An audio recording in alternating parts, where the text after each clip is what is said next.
Welcome back to AwareWolf for You. My name is Jacqui Mancuso, and today we are continuing the story of Aunt Jeanie.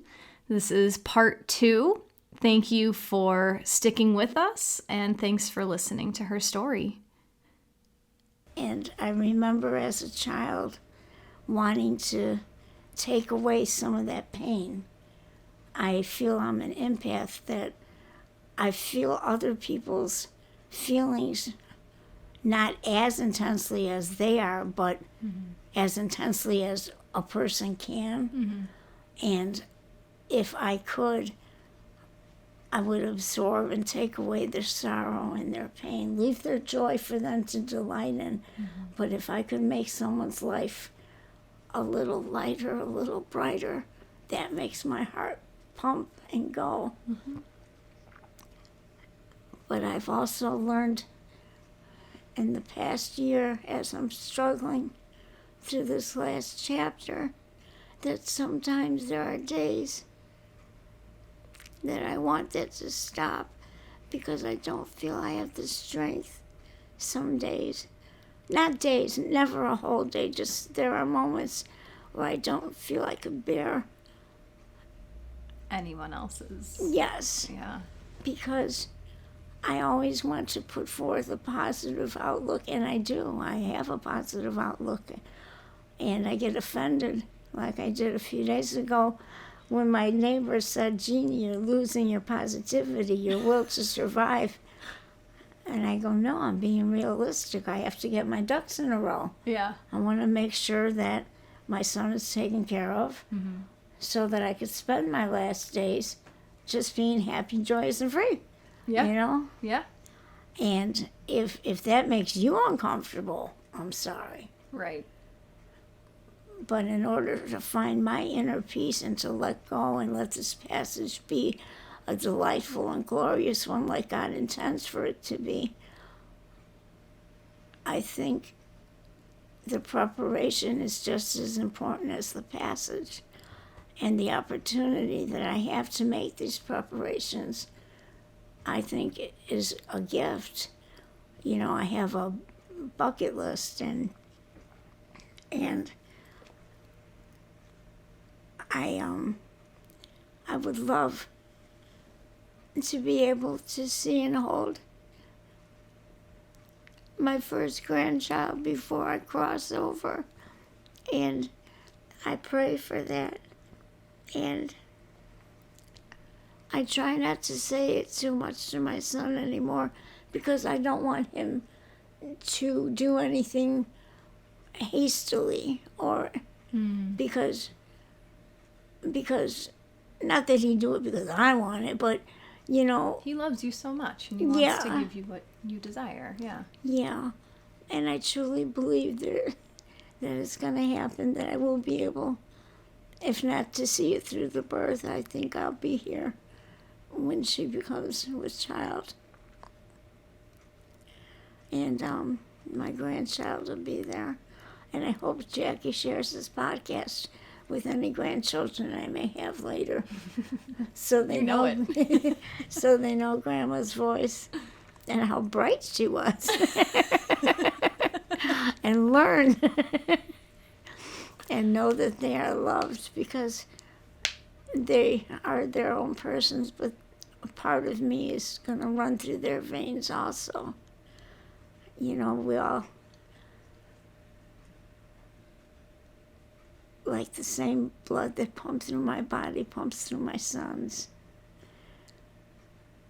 We shared that, and I think it's so amazing how he's the only person in this world that knows the sound of my heartbeat inside and out. That's a really sweet way to put it. Yeah, and it's very comforting to me to know that I have someone that knows me that well, you know, and someone that I so adore and I'm so proud of.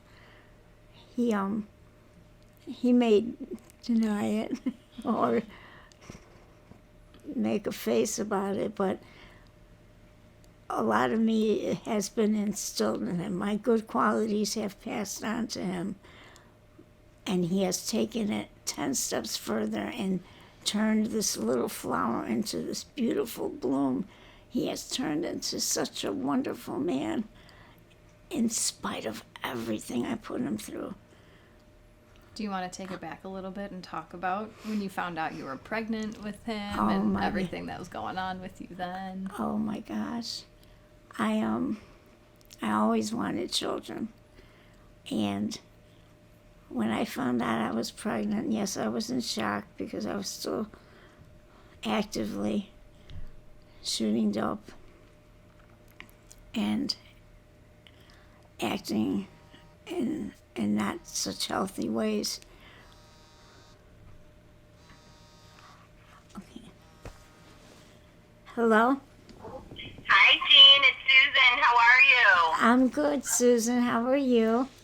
Good. Did you I talk? talked to the doctor today, and I've actually got what I think is good news. Okay. He wants you to keep seeing the psychiatrist, Okay. so then he can still refill the Ritalin. Okay. The psychiatrist is not the one that does the Ritalin. It was my neurologist. Oh, it was the neurologist. Yes, and because I can't physically go in there, Yeah. she No. feels that she closed my case. Gotcha. So, do you have a psychologist that you see or no? A psychiatrist? Yes, I do. You do? Yes. Now, Okay. all right. So Will this psychiatrist fill it for you? I don't know, and I have my doubts about that. She's very, she's happy that, she's real scared because of my size, and Yeah. she's afraid. What is she afraid of? Because I'm a recovering addict, Right. and those are all good, but this is something I've been on that works. Gotcha. Helps me Yeah. with my concentration, helps me with my fatigue. Right. Yep. And Okay. yes, so I don't All know. right. Yeah, So I'm going to circle back around on that one then. okay. As far as the DuoNeb, Yes, he wants you to continue that 4 times a day, but he also said if you need to, yes. you can do it every 2 hours too. Oh, really? It won't Yeah. harm me? No. Nope. Okay. So that's okay. Okay. So that's a good thing. Now, Okay. for pain, Yes. here is his idea for pain, Okay. is to discontinue the Norco Oh God, And- no. and start on MS Contin, which is a long-acting What? opioid, as opposed to the Norcos. Norco, which is short-acting. Okay, so my So question you is, would take the MS Contin twice a day, okay, which is and better. then in the middle, Yes. if for some reason you have breakthrough, Yes. then you could use the morphine. Oh, okay. Then that'll take down. Now it's not going to put me in La La Land, right? It's not. I mean, I'm okay on the Norcos. And they work. That's why it'll just hit my pain, right? Right. Well, Okay. it could still cause a little confusion. Okay. But Norco can too. Right. So, Okay. Because I'm very careful. I Sometimes a know little you too are. 'Cause careful. you're taking 5 a day right now, right? Correct. Okay. All right. Well, if you want, let me check back with him, Okay. and I will see if he will leave the Norco for now, Yeah. Until it's not working anymore. because you were starting to think it wasn't working too well. Well, it used to be, they started me out on 6 a day, and I by myself took me down to 5. And the 5 is working.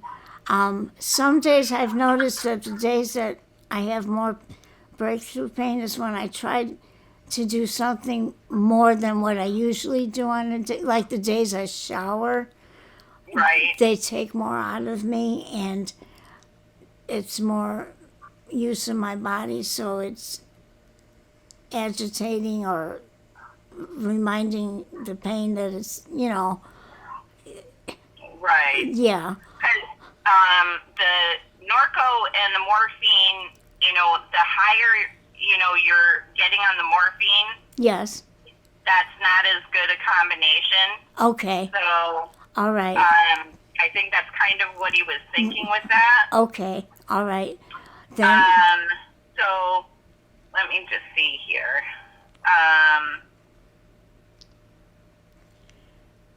And we can do the Ritalin. All right, let me see if I can get hold of him and call you back, okay? okay. Thank you, Susan. You got no problem. That's what I'm here for. Okay. Thank you. Okay, All right. you bet. Bye-bye. Bye-bye. See, my heart's already going. I don't like when they start fucking with something that works. Yeah.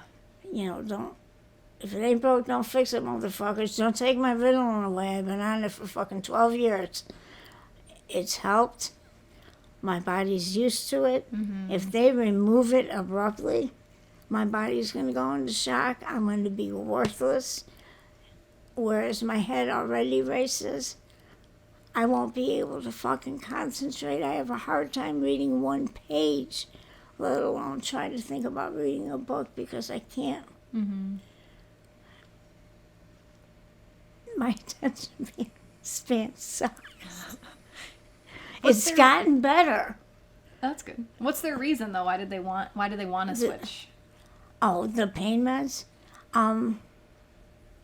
Because they don't want me to have to end up taking, because I take 5 Norcos a day, and I'm not asking for more Norcos. The 5 work, just don't fuck with them, Mm-hmm. Yeah. But I've had to use morphine because of my it helps with the breathing. Yeah. And sometimes, like on days I have to take a shower or do something physical, my body needs more help. Sure. So yes, of course, I'm honest. I take the morphine. But why are they trying to switch it up? Like, what's their reason for making a change? They want me to take as little medicine as I have to, or to have to keep track of. So I guess they think with the what is it called? I don't remember. Cotton something. Yeah, I think it's Oxycontin they're talking about. Hillbilly heroin.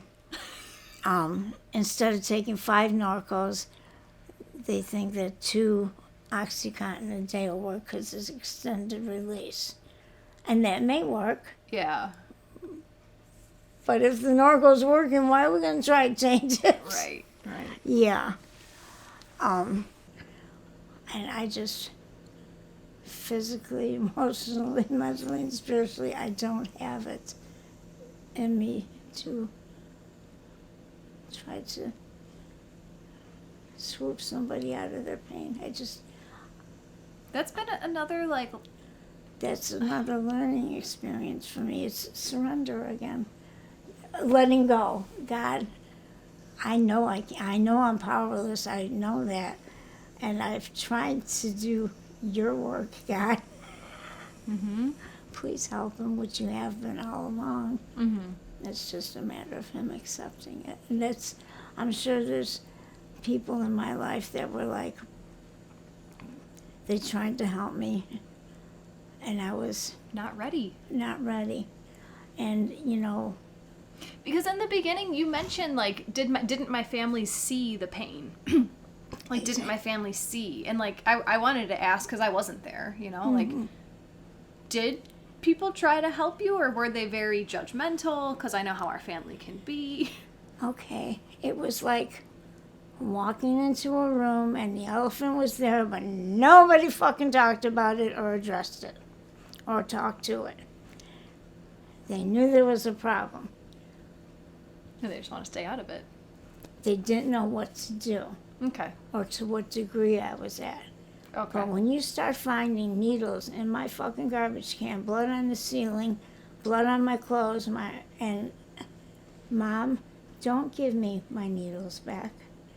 Don't leave me. Always, there was always $20 accessible to me on a daily basis. I know her intentions were probably well. Yeah.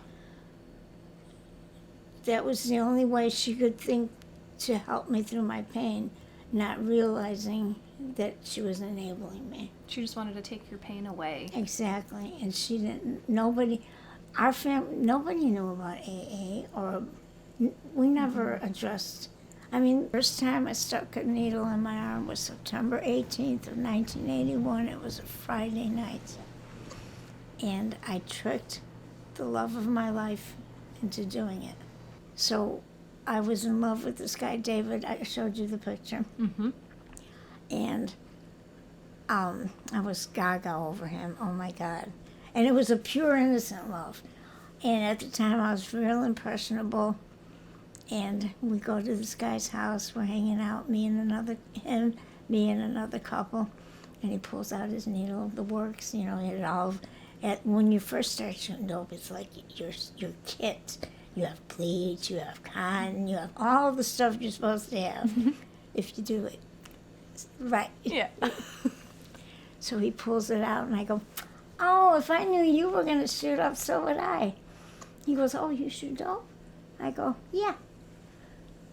He goes, you want some? I go, sure. Because I want to impress this man. Mm-hmm. And he goes, can you hit yourself? I go, no, I have a hard time. Would you do it? So what do? I go like this. That should have been the first indication. And You looked away, just because this is an audio podcast. She looked away. I looked away, and I didn't even know what to expect. And ironically, it wasn't heroin, it was tick that we shot up. Full circle. Yes. The first full circle. Well, I fell out, meaning I didn't come.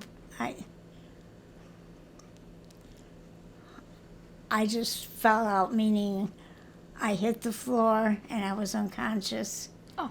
So they put me in a bed and put ice down my pants, and junkies know how to revive somebody. Okay. So Resourceful. yes, and so I started throwing up. My body was rejecting, and when I came to, I was like, aren't we going to get high?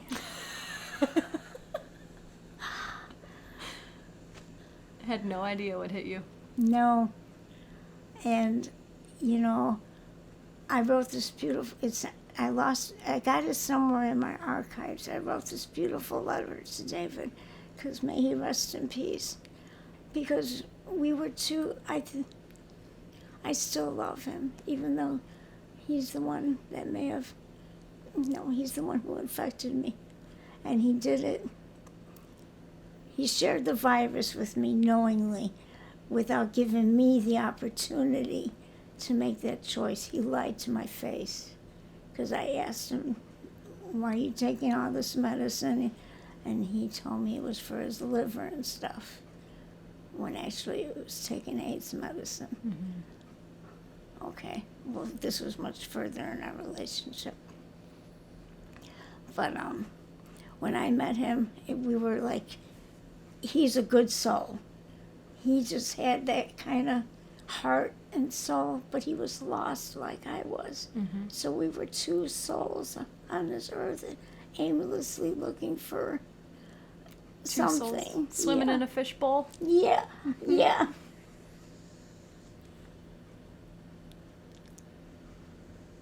And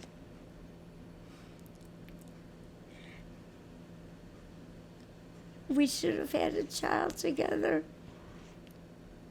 But my mother and he talked me out of having it at 18. Why? Grandma definitely didn't want me to have a child. So I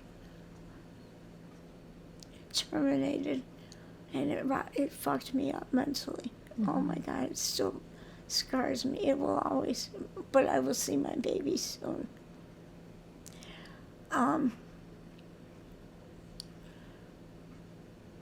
I wrote this beautiful letter to him saying how had it been a different time, a different lifetime,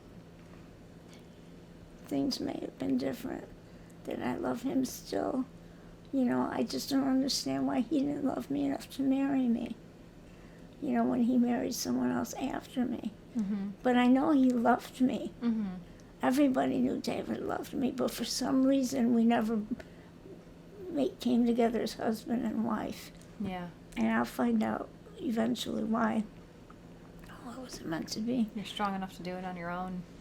Yeah. And he gave me the courage to face AIDS because I saw how he gave into it. He just gave up. He stayed in his addiction, and he died a very horrible, painful death. He lost his mind in the end, and because he had been medicating himself still, on his final days, they couldn't medicate him enough to where he wasn't in pain. And then he finally passed, and it's funny because Joey got engaged on that day. Oh. Which is weird. Divine. Exactly. So now I can look at that date as a positive thing, you know, instead of it being the day The I anniversary. Yeah. Yeah. But, now I lost my train of thought. Well, you're telling us about how you turned David onto dope, and then he gave you the virus. Oh, okay. Yeah. No, he turned me on to the needle. Oh, I thought you said you turned him onto it. Oh, no, he turned me on to the needle. Got it. Okay. Yeah. Okay. Oh, yeah, I tricked him. I told him I was already shooting dope because I wanted to be a cool person Got like it. him. Okay. Yeah. But he would, you know, when I get to see him again, we'll get to talk. Oh, yeah. And it'll be cool, you know. And his mom just finally went to heaven a couple weeks ago. She was a wonderful woman. His family, they were Southern, and they were Pentecostals, and that was all new to me. Oh. And they always made me feel part of the family. Like her mother would have homemade ornaments made for Christmas, and she had one with my name on it. Yeah. That they kept hanging every year, even after me and David split up. I still have contact with his brothers, the 3 surviving ones, because Buddy and David, who were the 2 I ran with, we ran the streets together, shot dope together, fucking caused mayhem together. They've already passed. As a matter of fact, the initial Needle People group that I was in, there's only 2 of us left. Wow. And I'm the sober one. And Tracy, I haven't spoken to him, but he's finally out of jail after about 40 years. No, that's a lie, because it's been like 30. And hopefully he's still out of jail. But everybody else died. Diana Lynn, who was my best friend from grade school, she got AIDS first out of the group. She died sober. I will pass sober. David was using, Teresa was using, Buddy was using. Who else was in our group? It was just a small little group of us.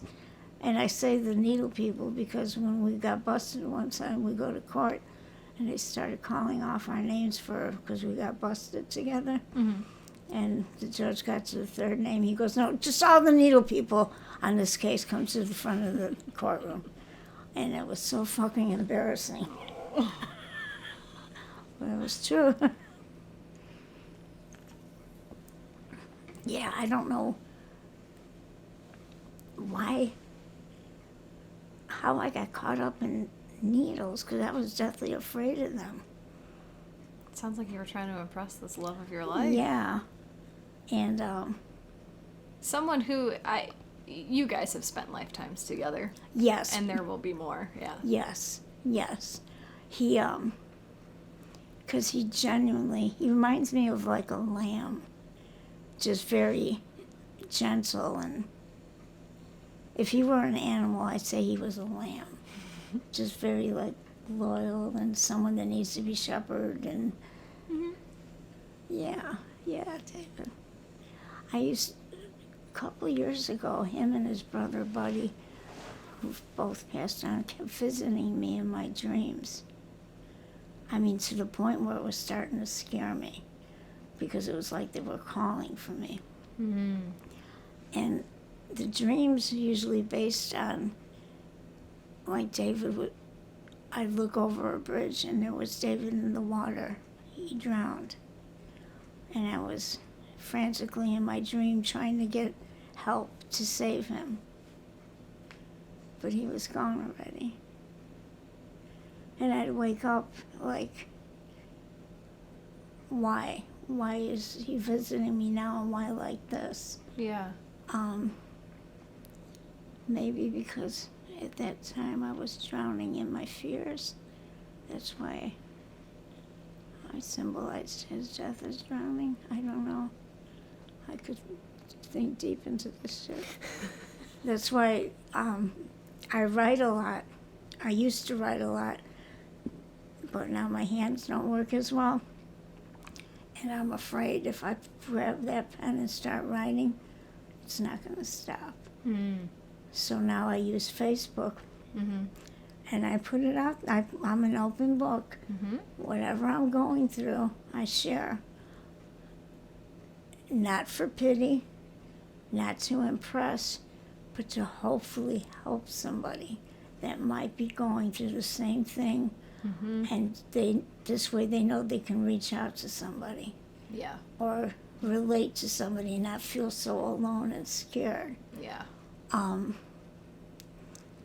I was beating myself up because I wanted to leave journals for people, and it's not going to happen. Sure. And I'm at peace with it. Yeah. I got so frazzled within the past week, and Joey, I was going to leave him a journal, and then I decided I'll do a audio journal. Right. So I bought a tape recorder. That's not fucking working. I bought a voice recorder. That's not fucking working. So Joey sets up the camera. He goes, Ma, you can do it. I can not only hear your voice, now I can watch you. You just have to sit there and talk. So I tested it out one night. Apparently, I don't know where the fucking microphone is, because when I played it back, you can't fucking hear me. And I'm not going to go sit on top of that camera. Yeah. And it's like, I finally said to Joey, I believe I said it to him because I know I thought it really hard. I believe I told them, if you really want to know where my head and my heart and my faith has been all these years, go access my news feed, go to my archives, and read everything I've ever written. It's a tell-all story. That's true. And he's a big part of it. Yeah. And You were about to tell the story about when you found out you were pregnant with him. Oh, shit. Boy, Yes, see how many we're good. tangents I go off in. So I find out I'm with Joey's dad, and we go to the health department. We take the test. I come out. I go, Stephen, I'm pregnant. His words were, oh, shit. And I'm all excited. And I thought, wow, I'm finally going to have a baby. How many years after your first pregnancy was this? 4. Okay. 4. Because I was 22 when I got pregnant, 23 when I had Joey. Yeah, considering all the drugs I did, my long-term memory is solid. Pretty solid. Yeah, it hasn't been destroyed. Thank you, God. Thank you so much. I'm pretty exact on dates and stuff like that. Sure. Short-term memory, well, it's starting to go. So I'm pregnant with my son. We're living in separate houses. And Stephen thinks, well, I'll do the right thing so that our parents will be happy. He proposes to me. Oh, Jesus. And of all the people to get me pregnant, sorry, Steve, but I love you because that's what God taught me to do, is love all my brothers and sisters here on earth. But that don't mean I have to like you. And we were just two souls that just did not connect. We're like oil and fucking vinegar? No, oil and water. What the fuck is it saying? Oil and water. Oil and water. You know, we were from two different worlds, and it was a fluke. And I had this beautiful storybook wedding, and Joey was there. And I think I was my prettiest when I was pregnant with Joey. I was so happy to be pregnant. It was to feel another life inside of me, to know that God blessed me with the opportunity to be a vessel. He entrusted this child to live in my womb, and in hopes that I would raise that child according to spiritual principles. You know, there's no laws. I don't want to call them laws, but raise a child with good morals and good ethics and good beliefs and a good heart. And my intentions were well, but like I said earlier, I was still shooting dope. And during that pregnancy, I got caught up in a terrible situation where I had to I witnessed my son I witnessed one of my closest friends get murdered right in front of me. And because I was pregnant and so scared, I froze and crouched and did nothing to help. The way that night unfolded was just so... I came face to face with the devil that night. I saw evil. And it just happened and came from nowhere. It was unexpected, unpredictable. This person just snapped. And he took my friend's life away right in front of me, and he took me hostage. And I say that because I did whatever the fuck he said to do. Mm-hmm. I did not want my child killed. I did not want to be killed. So when he grabbed me by the head of the hair and said, "Bitch, you going with me?" You better believe I fucking did whatever he fucking said. Mm-hmm. And yes, he raped me during the days that he held me. And I managed to get away only because I persuaded him to believe. He was frantic because he knew he didn't want to get caught. And this was the first time I met this person, so I had to rely on fucking street instinct, like, you either live or die, you got to try something. Mm-hmm. So I persuaded him to believe that my little brother would help us. He would come help me, and in doing so, he would help. I said us. Mm-hmm. And when my brother came and this man laid eyes on him, he looked at me and glared and goes, "I thought you said he was your little brother." And remember my brother swooping me up, throwing me in the van, and we took off. I got away, and I went straight to the police. And then my drug addiction went full force. This guy was on the run, so I'm afraid he's going to come and kill me. because I'm the only witness. Here I am pregnant, scared. I knew thank God the police were at my wedding, there was surveillance.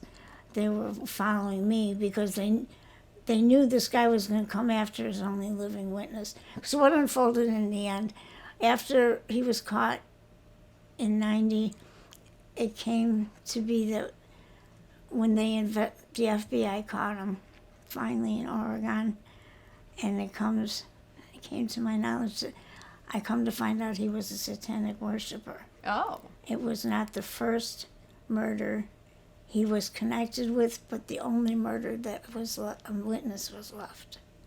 Holy shit. And I remember the day I had Joey. I came home from the hospital and the phone rings, and I pick up the phone. And as soon as the person started to talk, I knew the voice. He goes, stool pigeons die and stool pigeons fly and stool pigeons die. He goes, I know you talked. He goes, and I know you had a baby boy. So that means he was somewhere. And he was close enough to know that I had a baby. I remember going to stay with your mom and you guys, because the police came and they were tapping our phone lines after that. They were watching, they had police watching the house, not 24/7, but, they knew my every step, which was fine. I probably was the safest fucking dope fiend on the street. And I'm not saying that to be fun. It's the truth, They wanted to make sure that their witness was alive and able to testify. Mm-hmm. And my amends to Daniel was by being able to testify against this man. And I did with no support from my family. Not a friend went to court with me. I went all by myself. I left Joey with Grandma, and I went to 26 in California to testify, and I'm all by my fucking self, facing this fucking murderer in court. And halfway through the questioning, his lawyer tried to imply that the child I had was his. And oh my God, the state's attorney jumped up, and they went into judges' chambers. And when I had to identify, I had to look at him to point him out, and he looked nothing like the day I met him. Because when me and Danny met him, he just looked like an average, everyday, normal person, clean cut, Mm-hmm. The only thing that I remember now that stuck out was that he was playing with a pocket knife. I didn't put two and two together. I just didn't know people like that. Mm-hmm. But apparently I came head on with someone like that. But to find out all these things about this person and how close to that was the devil.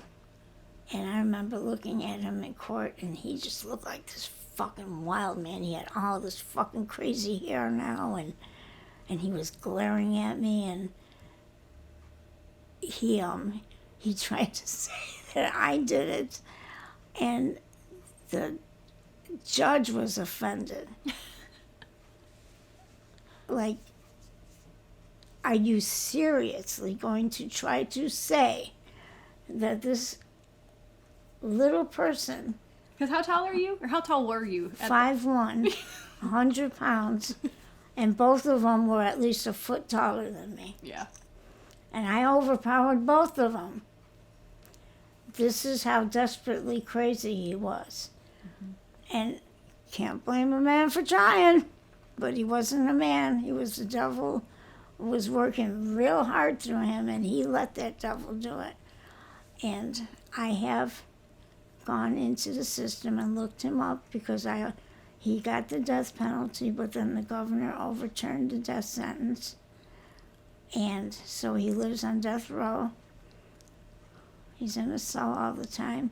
He's got lawsuits against the warden because he feels his rights are being violated. I read this on his thing.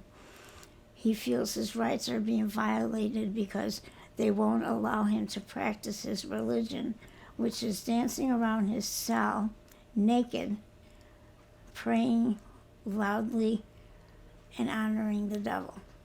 Which, okay,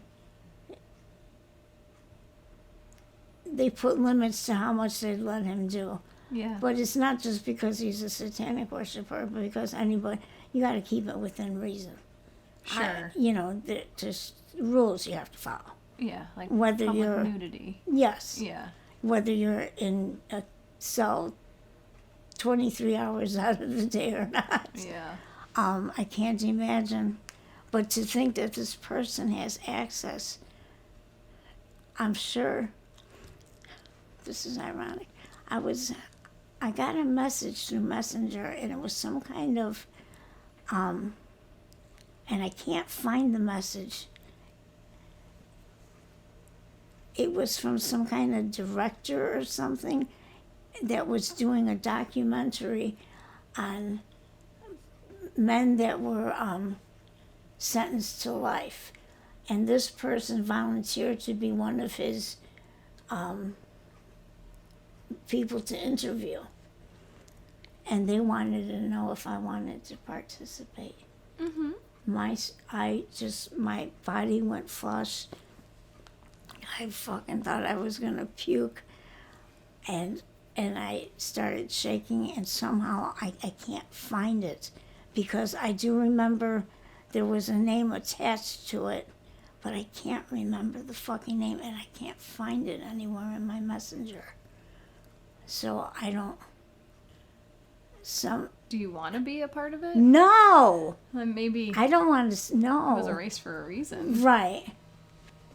I have the, when you Google my name, you don't know, find that, all you see is the case. That's all that pops up. Because I'll never forget my son coming to me one day. I think he was about 16, and he goes, "Mom, I need to ask you something."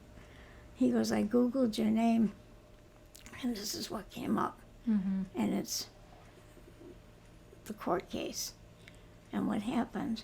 And he read it, and I got a copy of it. It's like 30 plus pages long. Wow. Excuse me. Mm-hmm.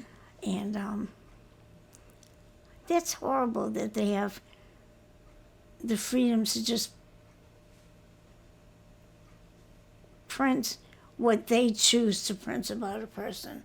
Mm. You know, why would they want to reveal such a delicate, sensitive, terrible moment to someone's life and make it public? You know, a classmate looking for Jean. I had people from my past. I went to a reunion. They come up to me. They go, "Oh my God, I'm so sorry." I'm sorry for what? Because I try to keep it out of my mind, and they go, "What you went through." And then, because I try not to. And then it floods back in. And I'm thinking, them, why? Why is that the only information on me that there is on fucking Google? I don't know. Who can I want to, that's my project. That will be my project. Who do I contact to have that blocked? Or at least not be the first and only thing that you fucking see.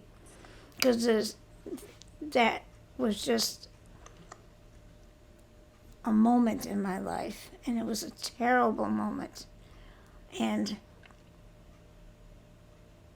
I learned so much from it. How deep evil can go.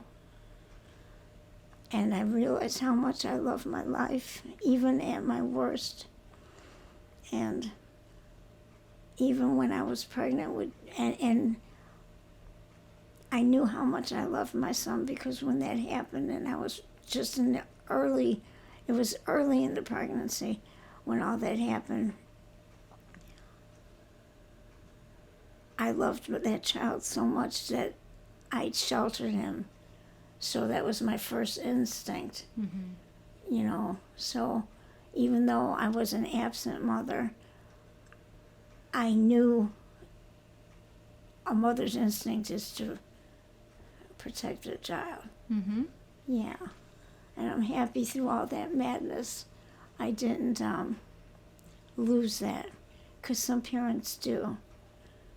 I hung around with I can't believe how many different kinds of people I've experienced life with, and so many sides of people I've seen.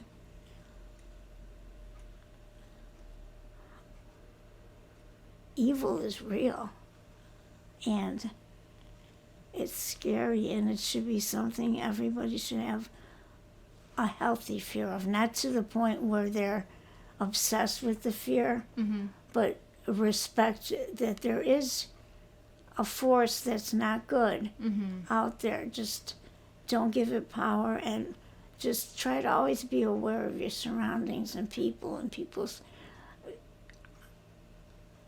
When I got sober, I put blinders on.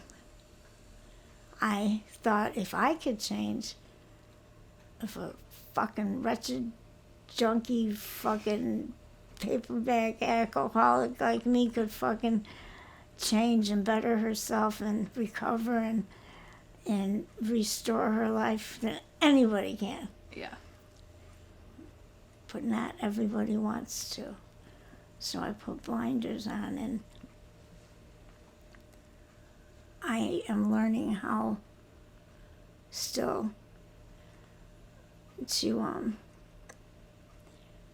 stay consciously aware of my surroundings and people, to not be so to trust, but not be so trusting you make yourself gullible and vulnerable to other people.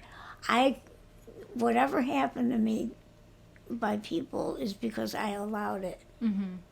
So now I finally give myself permission to protect myself.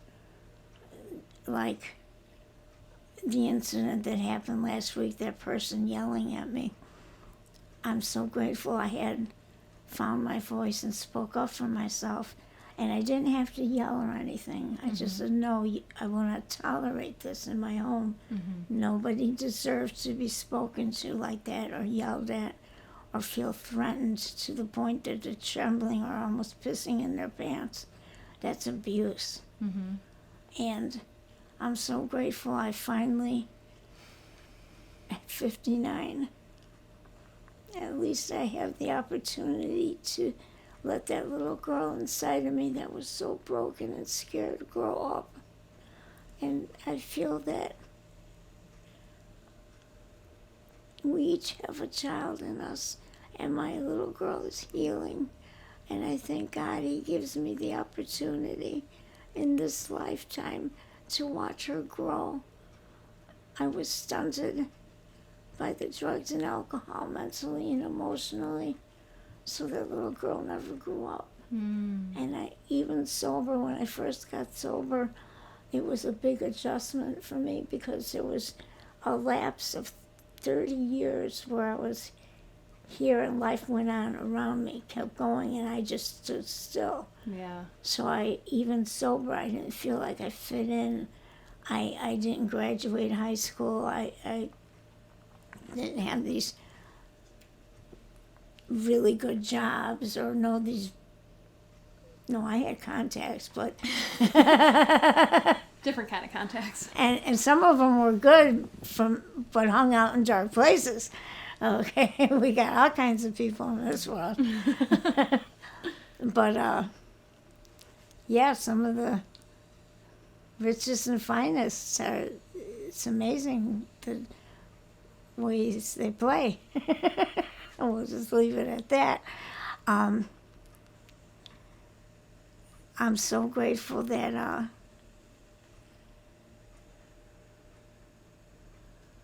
I don't have to have another person complete me. I was so codependent. I always thought I needed a man to make me feel whole. And I always felt, because of the molestation, that it was my duty to please a man. Yep. And to get someone to like you, you have to have sex with them. That is such a discoloration of it all. We've never had sex, and I like you a lot. Oh, ditto. But I mean, you know what I'm saying. joking. I know. Thank you, because I needed that. But yeah, and you know what? I've got, in these past 13 years, in the past 20 years, God has put people in my life continually from my past. They still remain, like you, and my family, and certain people that have stuck around. And he has brought people into my life that were here just for a season, maybe. But each person that got put in my life was placed at the right place at the right time for the right reason. It's all divine. Yes. And whether it's a positive lesson or a negative lesson. Yeah. Yeah. And just these 20 years, I'm just living here has been just ongoing miracles and blessings, and a new awareness, and heightened spirituality, and stronger connection with people, and learning how to be intimate with people, and not in a sexual way, but with our minds and our souls. Yep. And it's beautiful, and it's not ugly, and it's not dirty, and it's not violating. And I've also learned that some people just, I hate to say it, will never get it, and that still pains me. But I'm getting better with it. I think it's acceptance. That I'm trying to get a solid foot in acceptance, letting people be where they're at, because the only thing I can control is how I react or respond to a situation or person. And it's such a weight lifted off my shoulders. I thought, oh God, when I stopped using, I thought, oh my God, I have so much wreckage. And when I started making amends, if people wouldn't accept them, I used to take that personally. And my sponsor explained to me, you did your part. If they don't accept it, that's their shit. Don't let it weigh on your heart. And that's hard, because I want everybody in this world to be happy. Yeah. But that's impractical. And even if people don't get it, it's this lifetime. And There's going to be more. Exactly. And I know that you believe in reincarnation. Yes, I do. Whatever version of it. Yes. And just Yes. people need to learn the lessons to get to where they are. Yeah. Which and I know it's hard to rethink our lives and like put ourselves in different shoes, but you were raised Catholic. You went through however many years of the life that you did, and now you have this acquired spirituality. Do you think you would have the same level of spirituality if you never put that needle in your arm? No, I think I had to walk through hell to get to heaven. I think it took that much of a slap of reality too. Because I always feel I was always grateful. Or maybe I'm mistaking happy for grateful. I didn't understand or realize the full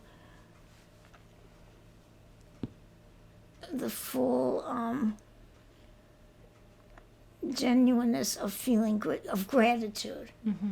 Gratitude is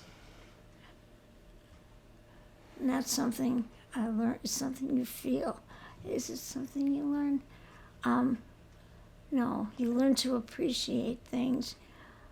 I am grateful for everything, though. I think I'm more grateful No, not more grateful. I pray a lot. I'm always grateful, but I feel that I need to impress my Lord because I want to show him that, God, thank you. I want to show him that I can do things, but then I have to remember it's only by his grace that I'm able to do the things I do. And I'm so grateful that he's given me the insight and the ambition to love humanity, to love everybody, because I do, you know. And people look at me like, how could you say you love everybody? But I do. Mm-hmm. It's just... I feel the same way. Yeah. Yeah.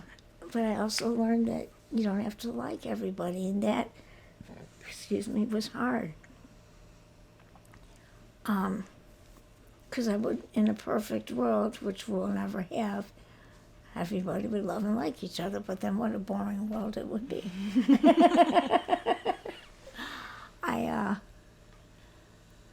One of my kaleidoscopes, I feel like right now I could picture him looking through a kaleidoscope and all the colors changing and the different shapes shifting, and I picture the world like that. We're just a zillion, billion, trillion, whatever numbers of fragments in the universe, and we're all spinning around, and in the end it's gonna all pull together and we're gonna have this beautiful fucking picture, like a tapestry, or like the pieces are gonna jump onto a canvas and align themselves where they're supposed to be. Mm-hmm. I don't know why that's coming to me. I think as I come closer, every day comes one day closer to their death. I know that this particular journey I'm on is coming to a close, whether it's tomorrow or a year from now. And I notice that, like heaven for me, I picture myself in heaven and sitting by the feet of Jesus, by God, you know, and I feel there'll just be these angels that are singing and dancing like little flower children. You gotta bring back your hippie days. Yes. And that all the souls are going to gather and we'll be talking, and nobody will be crying, and there'll be no pain. We'll just be sharing all the goodness, and we'll come to realize what a brilliant creator we have, and not that I don't believe God wants us on our hands and knees like this bowing down to him, but just to acknowledge, to come to some awareness that there is something brilliant that thought enough and loved enough to create us and give us the gift of a mind and hearts to feel with and to understand. And some people have stronger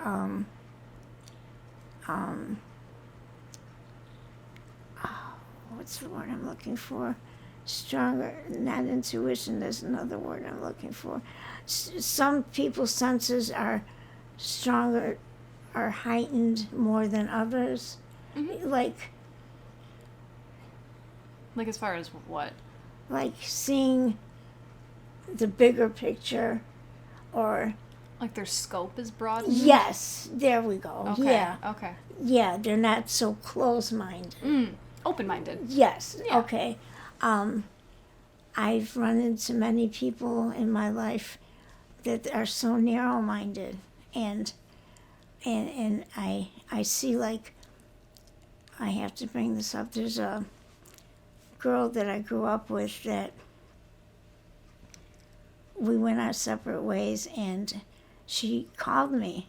Like, we stopped talking because when we were apart, her path was different from mine, and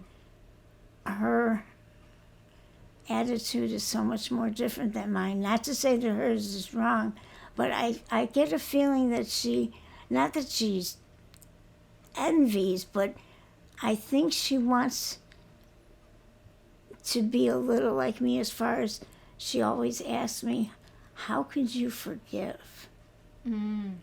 How do you find it in you to be able to genuinely forgive and mean it? And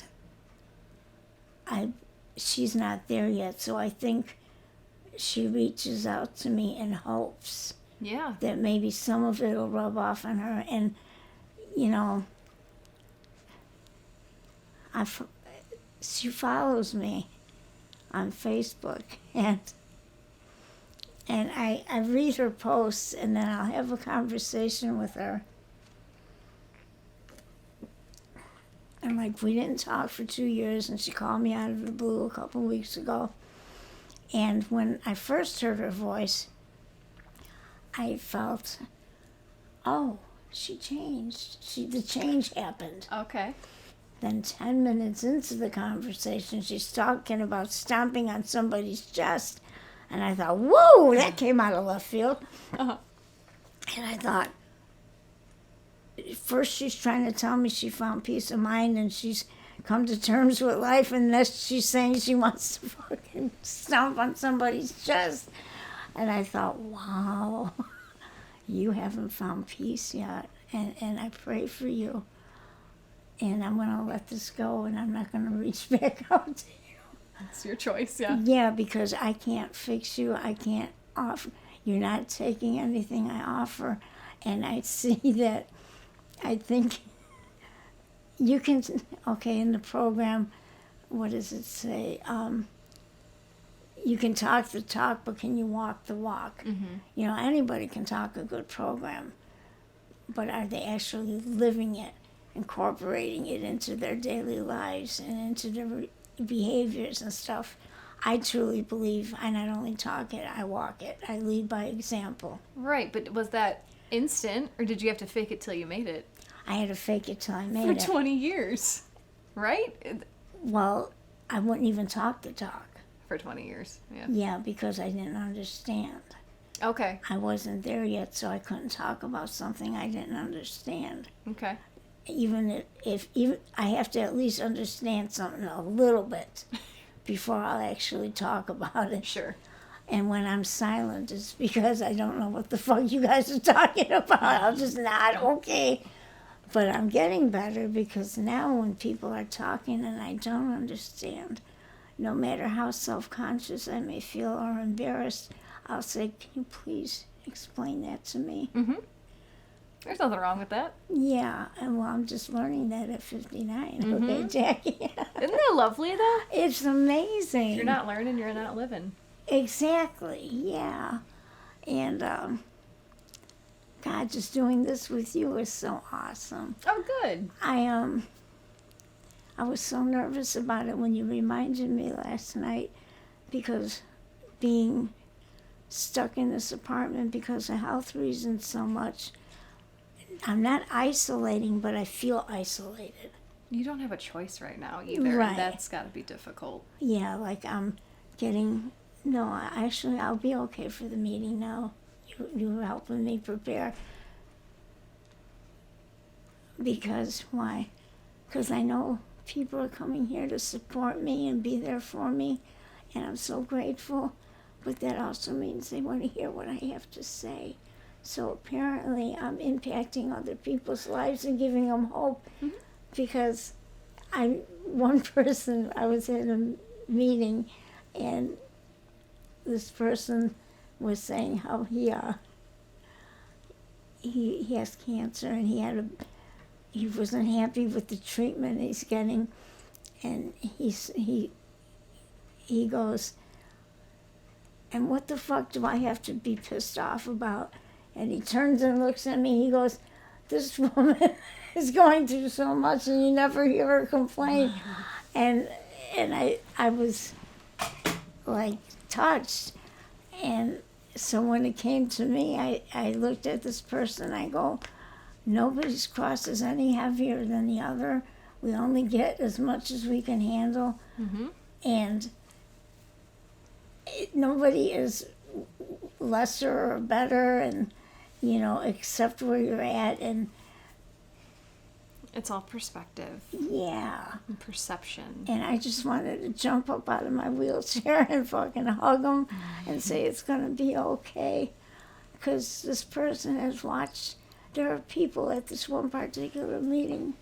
These past 4.5 years have been like sort of, I feel, moving quicker as far as my decline. Physically, health-wise. Mm-hmm. And since September, it seems like it's on fast forward. And that's the part that scares me. It feels like I'm running out of time, and I'm trying to... Because everyone around you is... Yeah. And like for 4.5 years, I've been going to this one particular meeting, and they've watched me go through 8 back surgeries, 2 hip replacements, and COVID, and bounce back. Sometimes not real quick, but I always bounce back and stronger than ever. Yes, you do. But then this past September, something changed, and I got hit with COVID again. And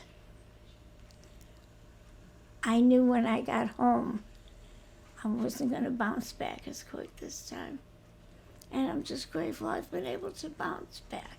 Mm-hmm. And today is like one of the first days in a couple that I feel like I can return back to that positive person again. Give myself permission. Okay, Jeanie, yeah, you're scared. And you sat in it silently for a couple days, but now you voiced it. Get over it and go forth and do what you're supposed to be fucking doing. It's like today is my little kick in the ass. Oh. Thank you, Jackie. Oh, you're welcome. To light that fire again, because I felt like it was starting to get dim. Mm-hmm. Because I'm not giving up, as scary as it is. The declining so fast is what's startling. It threw off my momentum. Yeah. Yeah, it took me Kinda off like, guard. What? I used to be able to do this, and now I can't. Like, what? Exactly. Mm-hmm. I felt the most helpless in my life when, a couple months back, when I got out of the hospital. And in the hospital, I told them, you need to get me out of bed, because I'm so frail as it is, because if you don't, my muscles are going to atrophy. And well, what happened, by the time they sent me home, I made it to this daybed we're sitting on, and I couldn't walk for a week and a half. And that was the most physically fearful thing for me, to have to lay one night in a shitty piss-filled diaper, because I was afraid to call somebody again to come help me to the bathroom. And to have to rely on somebody to lift you up and get you to a commode or change your diaper makes you feel so fucking helpless. And I don't understand why God had me experience that. Because I am grateful for every breath I take and every step I can, So I don't understand why he took me to that extreme for that week and a half. Was it time for me to ponder my gratitude list? Because I feel I've always kept that in check. And I never want to doubt God's reasoning. Yeah. Mm-hmm. I know it's a fruitful, positive reason. I'm just, curiosity in me wants to know why at that specific time did you make it that I had to sit in a shitty fucking diaper. Well, you were talking earlier, I don't remember if this was on the podcast or off, but you were talking about just like the brilliance of children and the light in their eyes. Oh my God. And they're 100% rely on everyone. Oh, that's right. Oh my God. Thank you. You're welcome. Oh my God, that's a good way of looking at it. Thank you. See, God's working through you to me. Wow. You're just returning back to where you came from. The nurse told me that, like with my skin the way it's doing and my nails and my hair, she goes, you're returning back to infant form. You're having, God knows, I want to get my ducks in a row, and I believe he'll give me the time to do that. But he also knows that when it gets to the point where I'm back bedbound and I'm really helpless, and he knows, I hope, God, you hear me when I say I don't want to linger. Mm-hmm. You know, when that time comes to swoop me up, let's do it.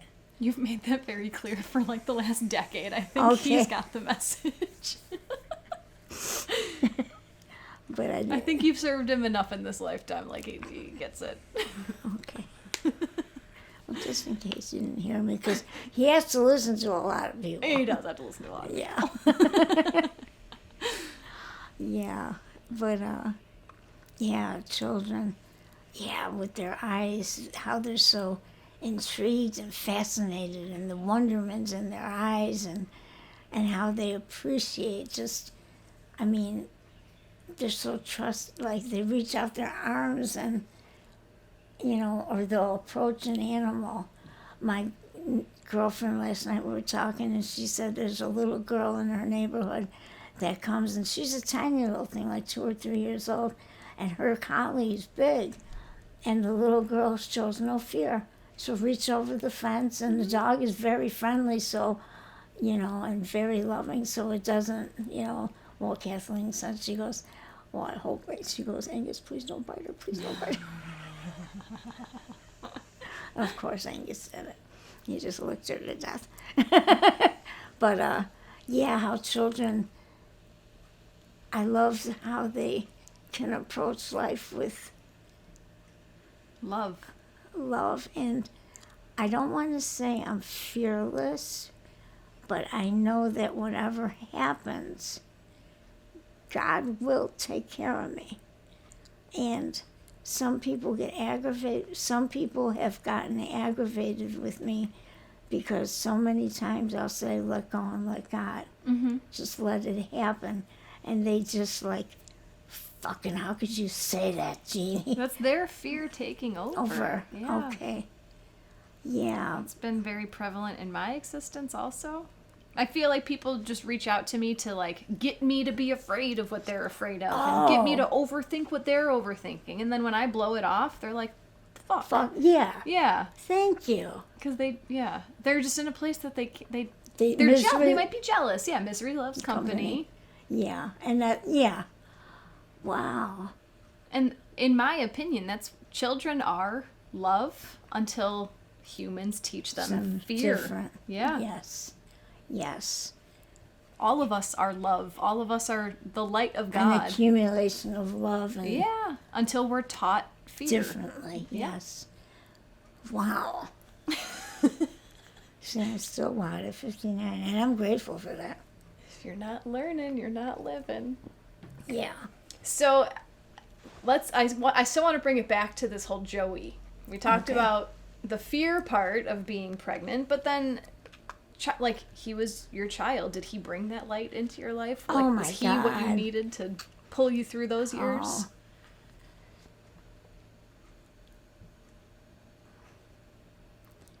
He stuck with me through the years. I feel that I failed him over and over and over again. And I can remember him asking me as a little kid, like he was 4 or 5, Mommy, why do you do drugs? And I've always been too open and honest with him. And I remember telling him, because that's all Mommy knows how to do. But it was the truth. Mm-hmm. I was lied to so much as a child that I didn't want to do that with mine, to the point that I think I was too honest sometimes. There are some things I shouldn't have shared that came out, or the timing was off, like with the AIDS. it was the secret that was talked about in the family, but supposedly the kids didn't know. You know, Joey was in the room, but he didn't hear a fucking thing we're talking about, you know. Mm-hmm. And remembering myself as a child, yes, I remember being in that room with adults and them thinking I wasn't listening. You can't help but listen. You're there. You're going to hear shit you're not supposed to hear. Yes. And you're going to process this shit either the right way or the wrong way. Kids aren't always oblivious. Yes. Sometimes, but not Right. always. Yeah. And Joey grew up fast. I feel I stole his childhood. He took care of me. God gave me this gift that raised me for a number of years. I remember being dope sick, laying on the couch, and Joey, as a little boy, would come with a cold rag and wipe my forehead and tell me, Mommy, it's gonna...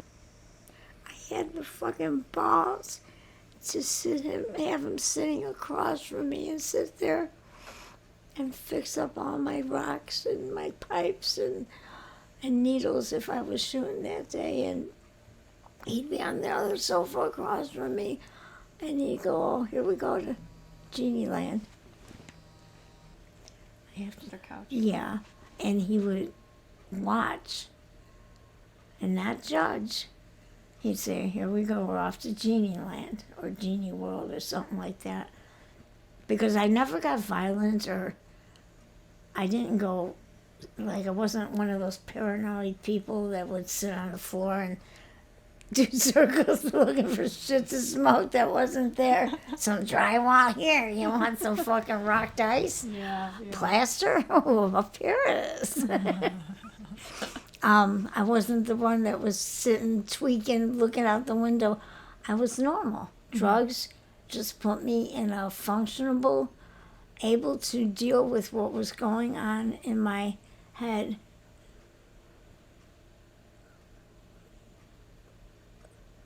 Able to function with what was going on in my head. Drugs put me at a, made me I could tolerate it.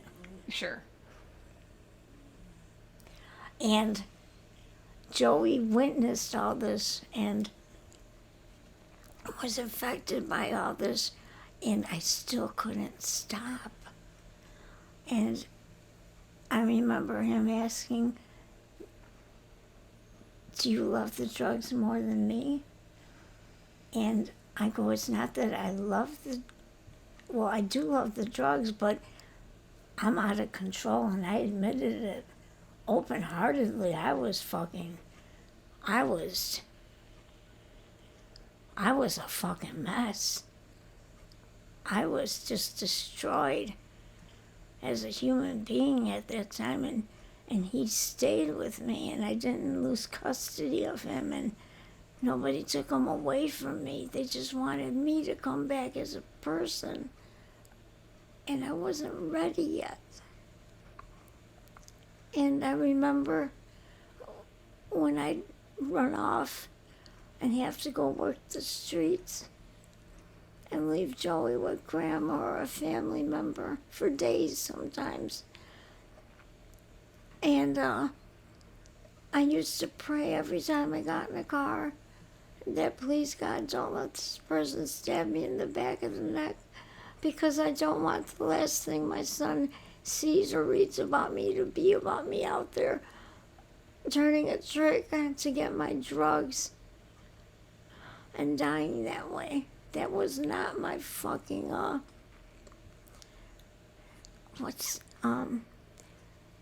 that's not my legacy. I don't want that to be my legacy. I want Joey to feel in his heart that the woman that carried him, that desperately that loved him beyond words, loved him, but she didn't know how to. I was raised with my father died when I was 10 and my mother worked. Mm-hmm. I had no parental upbringing. Mm-hmm. It was a free-for-all from 10 years up. I'm grateful I'm alive. And I hold no resentments or nothing. My mom did the best that she knew how, just like I did. Which I'm sure Joey says the same about you. Yes. And he, there was a long period of time where he and I, like when I first got sober, there was a role reversal, and I was the adult, and he was finally a child, but he was older now, and it was not a good adjustment, so we fought loudly. We never put hands on each other. He never raised his hand on me. He never called me out of my name.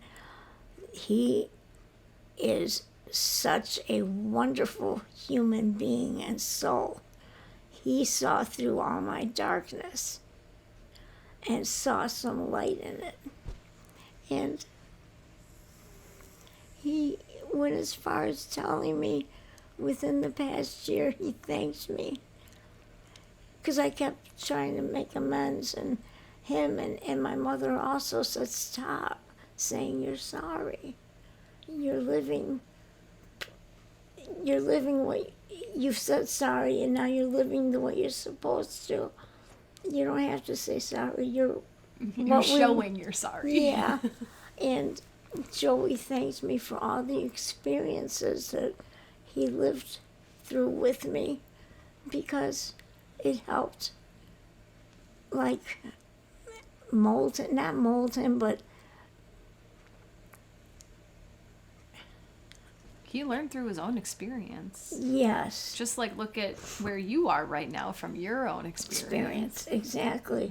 So, Yeah, And he's wise enough to know. and for him to know at such a young age and be loved so unconditionally, and because it could have went one or two ways, and God saw fit.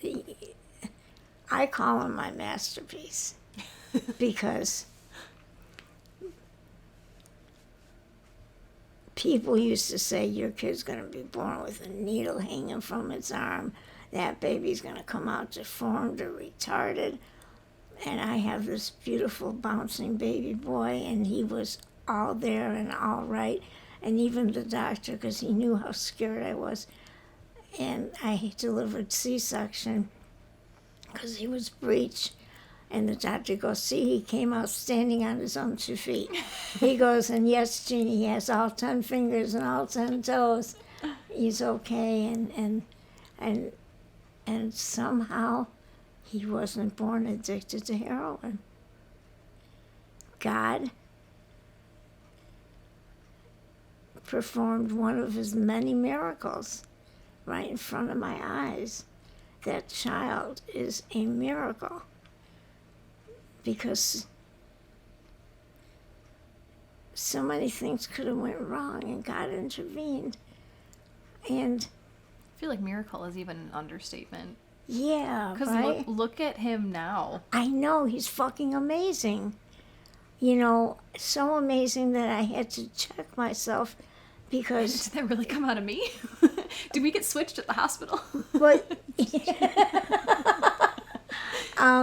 yeah, was there a mistake? Yeah. No, we all look exactly alike, so we know that that's not the case. What was I gonna say?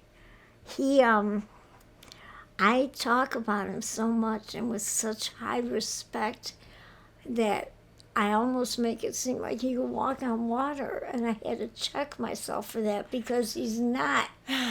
I get where you're coming from, but Do you know what I? yeah, but it's not like he's taking this to his ego. Like he's Right, not walking he's around not. being like, "Oh, I'm God's great gift to earth." No, Right? No, he He's a isn't. very humble He's man. Yes. Yeah. And I'm so grateful for that, because he has a lot of my qualities. So I will live on through him and through his children, just as I lived on from somebody else. Someone's living through me. You know, my dad died when he was young. He was 59 when he died. Oh wow. So I was real scared this birthday. Yeah, that's got to be a real Yeah, odd birthday. And that was just a couple weeks ago. yeah, I was scary. You're here. Yeah, and I think that he lives through me the parts that somehow I feel like I know him, parts of him, but there's so much more I'm going to learn when I get to see him as an adult, be with him as an adult, converse with him. And, Did you have a good relationship with your dad? oh, I was Daddy's little girl. Okay. Yeah, he was my rock. He always made me feel like I matter in this world. Yeah, you said that. That's right. So when I lost him, I felt like I was gutted like a pig. That intense as a child is how I felt. I felt like something was literally ripped out from my insides. I can still feel it now, how I felt so devastated. Was Grandma working full time when he was alive? Yeah, Like, so was she pretty unavailable? yeah, yeah. And she always worked that mid shift, that second shift, 3 to 11. So as soon as you come home from school. She was gone. Yep. And it was, Dad was there. So we hung out and with Joey, and me and Joey would get in trouble, and poor my brother Joe. Oh, did he get, oh my gosh. My heart goes out to him. Happy birthday, Joe. But my dad used to whoop him. Oh my God. And I would yell out, Daddy, stop it. And I don't know why he was so mean to Joey. Inner child shit. Maybe because as much as my brother doesn't talk about our dad, he is so much like him and looks like him so much. It's scary. I have another half-sister that's my father's first daughter who is 80 years old. And she's still alive. I've gotten to see her twice in the past year and a half. She's got dementia. She's suffered through cancer. She's bedbound. Her son takes care of her 24/7. He works at home. And Joey, if he met his cousin, Christopher, who still calls me Auntie Jeanie. Aw. And he didn't grow up knowing me. Oh, sure, yeah. Because my mom made sure that my father's kids and this tribe here didn't have relations. Sure. But me and Carol, and I remember the first time I went to go see Carol, that's her name, and Christopher walked me into the room, and she's in a hospital bed, and Jackie, I swear it was like looking at myself in the mirror. And lo and behold, here I have a hospital bed. Now you're sleeping in a hospital bed. And she and I bear such a strong resemblance to each other. We look a strong resemblance. So when I saw her, and I was so grateful that even though she was almost completely out of her mind, she still recognized me. And we went through pictures. Apparently people just love knowing who you are.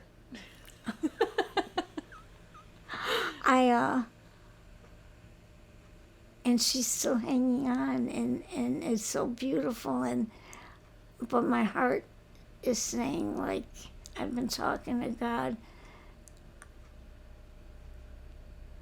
I think about Ava, like, to be trapped in your body, and your mind is there, but you're not able to vocalize what you're feeling or thinking. That's gotta suck. That's gotta suck. And I hope and pray every day she's comfortable. And I was there, I think it was the second time I was there, Christopher told me she's been reaching and calling for Daddy. So I looked at him, I go, we're getting close. For some reason that came out of my mouth, which is, I believe,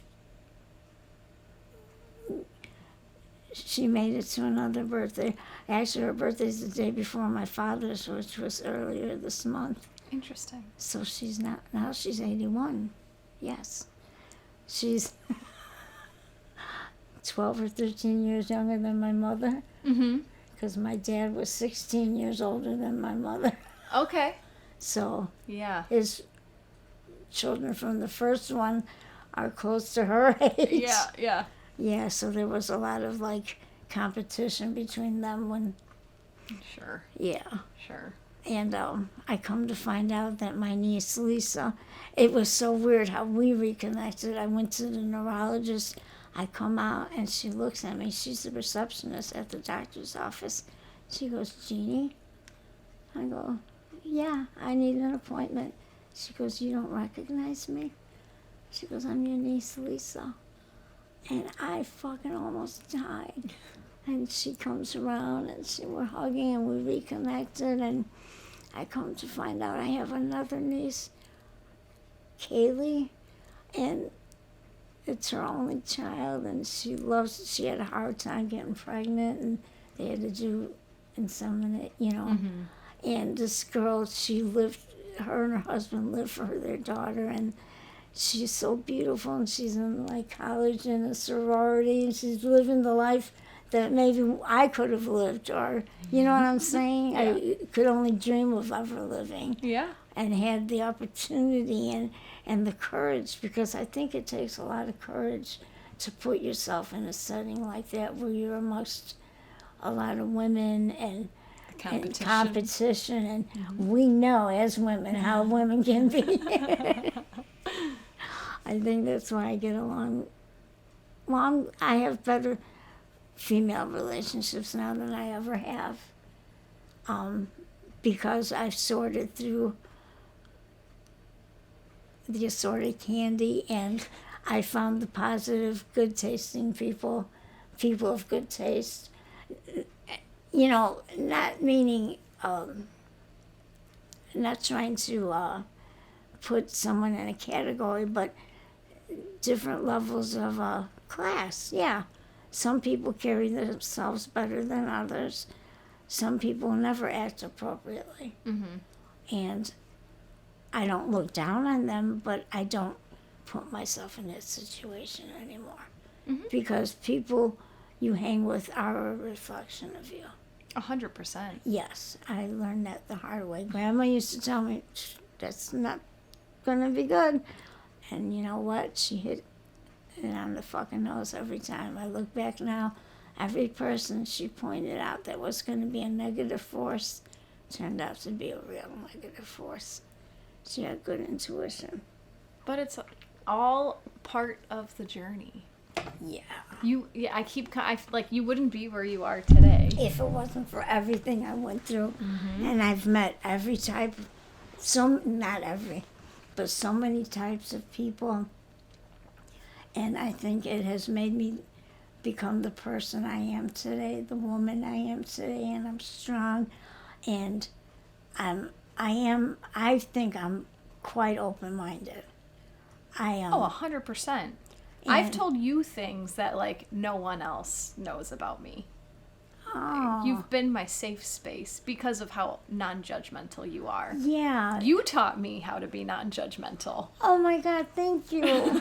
I'm happy that something I do has a positive effect on people, because I know how important positive and negative is.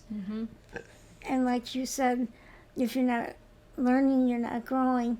Well, if you're living in negativeness, you're going to be stunted, and you're going to wilt and die. Factual. It sucks. But it is what it is. It is what it is, Joey! You fucker. Yeah. If you had to reduce it down to I feel like I know what your answer is going to be, but why do you think that you got to live for so long with AIDS, whereas other people, even if they do get sober, other people would have died? I think part of it was because I had a really good therapist who was helped from an AIDS group, who strongly suggested that I befriend the disease.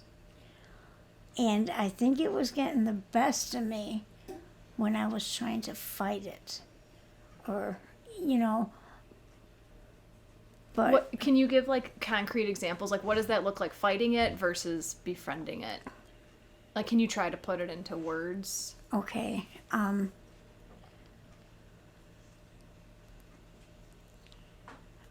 doing what you're supposed to do, follow the medicine regimen. I'm not good. I'm not well disciplined on exercise.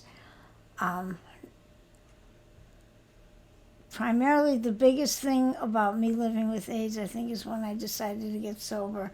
It added years to my life because then I was able to do what was suggested by the doctors. I talk to the virus. Not often. We've come to an understanding of each other. You can hang out. I can't do anything about that. But let me do what God sent me down here to do. Let me show that no matter what you get, as long as you have faith and do what you're supposed to do, it'll be okay. And then there's also some people, I guess I'm stronger than I thought I was, because to go through so many changes and still come back with a smile on my face and standing up still. And not with a, like, what the fuck, man, why me? Yeah. Yeah. Well, Yep. why the fuck not? Yes, it sucks having what I have, but so what am I going to do about it? Am I going to feel sorry for myself? Am I going to get high till I die? Or am I going to just go on living to the best version of myself that I can be? And, yeah. I've had cancer, skin cancer, which is still a form of cancer, and cancer scares the shit out of me because a lot of people with AIDS get it. And that was, like, God knows, that's a very, very, very healthy fear of mine.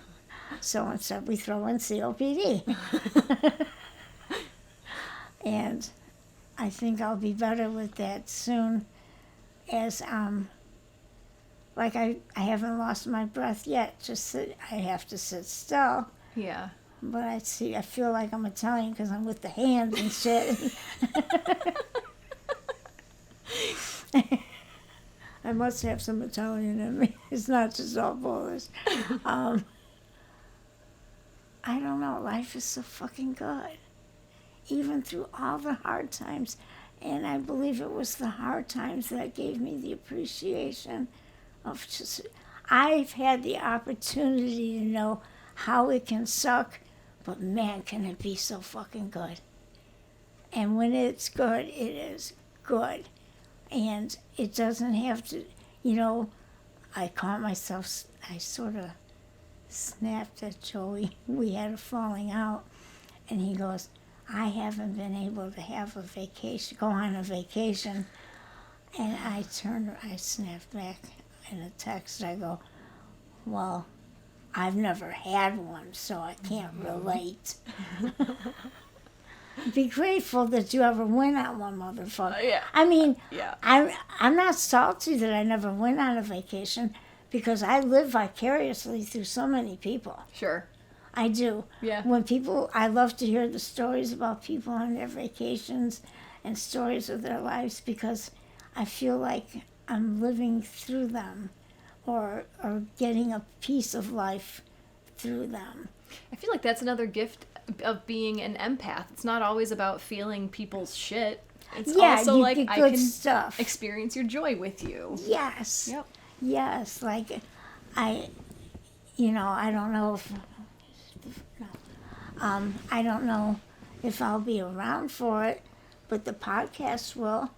Whenever my great niece or nephew was born, know that your auntie anticipated you and loves you, and you have the greatest set of parents. I can definitely vouch for your mother. She is fucking amazing. And she's just everything. All in one. I'm going to sit down and write one night my description of you. How I see you. what you mean to me. Yeah, I think I'm going to do that, and the next time I see you, I'll give it to you. You know, I was thinking about doing the same thing. Really? Yeah. Oh my A little God. bit ago, I was thinking I had the exact same idea. Great minds think alike. Yeah. And you know, you can only see in other people what you hold inside of yourself. So if it didn't exist in you, it wouldn't be on your radar. Okay. Yeah, because some people, like I said, there's dark light, white light earlier. You have a light about you. When you walk in a room, I feel your presence. Whether I see you through my eyes or I hear your voice, I feel your presence. I don't even have to hear or see you. When you walk in a room, I sense that something good has just walked in that room. And I think it's important while we're alive and we have people in our lives that we care about and that matter to us, that we tell them, because the words will live in their hearts. And I got a cotton mouth and I'm not even smoking weed.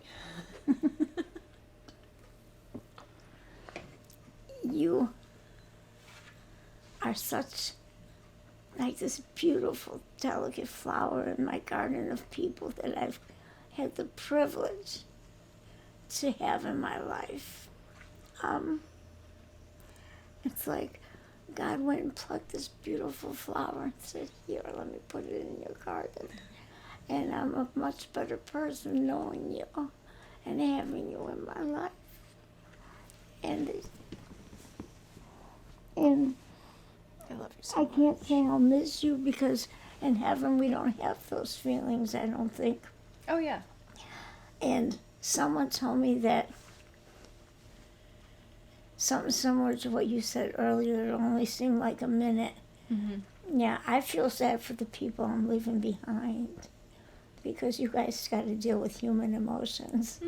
But I don't want people to be sad. I want them to be happy when they think of me and stuff like that. Oh, now I know it's ringing or something's happening because it's vibrating. That sounded fucking nasty. As long as it wasn't a call. No, it wasn't a call. Was it you vibrating? No, I think... Oh, it was Messenger vibrating me. Forecast. No, jeez. Well, I know that anytime I see a ladybug, it's gonna be you. Yes. And butterflies and owls and gnomes. And next time you come through, I'm gonna take a magic marker and underneath any gnomes that you want, I'm gonna put your initials. Okay. So that Joey knows. Okay. Okay. I think I have all the gnomes I want, but we'll do Oh, it really? another Well, day. there's little ones too. I know, I have Like a lot of one. Oh, you too? You have a lot of them? Well, I had some and then I took a bunch from you. Oh, okay. Well, you can still add a couple more because you're going to have children and they're going to play with them and break them and you're going to be like, damn it. But you won't get mad. You'll get mad for a second and say, oh, what the fuck? It's only a fucking gnome. Everything happens for a reason. Yes. Yes. So, can we... You done? For now, yeah. Maybe another time we can pick up, but for now I'm pretty Winded. filled up, yeah. I really appreciate you Oh, and bearing all and just sharing your whole story. it feels so, I've blocked out that's going so that I could, Yeah, yeah. and that's the point. You made that suggestion earlier before we started and it actually sunk in without me realizing it. Good. Sometimes I don't have to think deeply into something. And yeah, you just go with the flow. You just let it happen. Yeah. But this has been, like, even just learning from you. Like, I'm happy that this is recorded, so it'll be here on Earth forever for lots of people to listen to. But, like, I'm glad that we had this connection. Yeah, connection. It strengthened our connection, I think. 1,000,000%. Yeah. Yeah. I just feel so blessed to have you in my life. I always have. And God, that fond memory always just touches my heart. When I'm having a hard day, I think of that day. I know who you are because I didn't know who I was at that time. And you just made me feel like I meant something to somebody, even if they didn't know what I was. Yeah, I wasn't doing it on purpose, but I'm glad that right, that did you yeah, see how, I know. yeah. I know.